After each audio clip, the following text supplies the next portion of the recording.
সবটুকু যার জন্য ত্যাগ করেছেন, সেও কিন্তু একদিন বলবে, কেন করেছিলে? আমি কি করতে বলেছিলাম? সমস্ত সমস্যায় তার পাশে থাকার পরেও একদিন শুনতে হবে, আমার সমস্যা আমি মিটিয়ে নিতে পারতাম, তুমি না থাকলেও চলতো।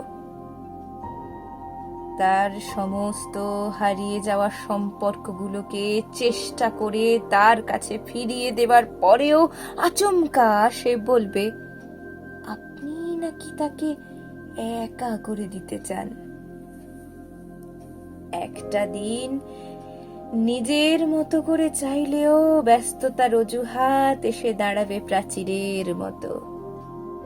আসলে অনুভূতিগুলো মরে গেলে রয়ে যায় শুধু যুক্তি আর তর্কের পাহাড়। তখন কথার পিঠে কথা বসে, কে ঠিক কে ভুল তার লড়াই চলে।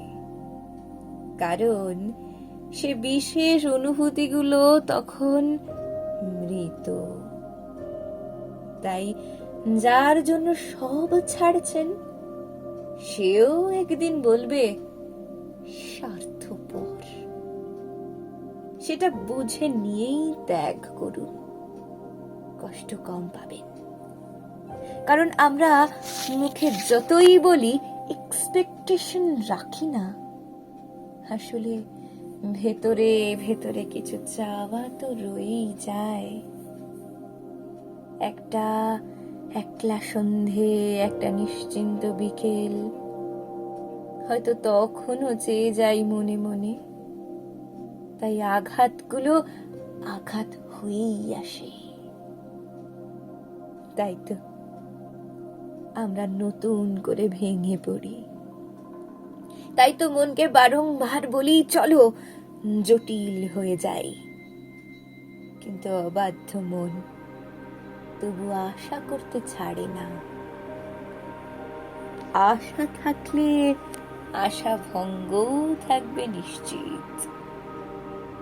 জীবনটা ঠিক পাহাড়ের বাঁকের মতো, অসম্ভব রহস্যময়।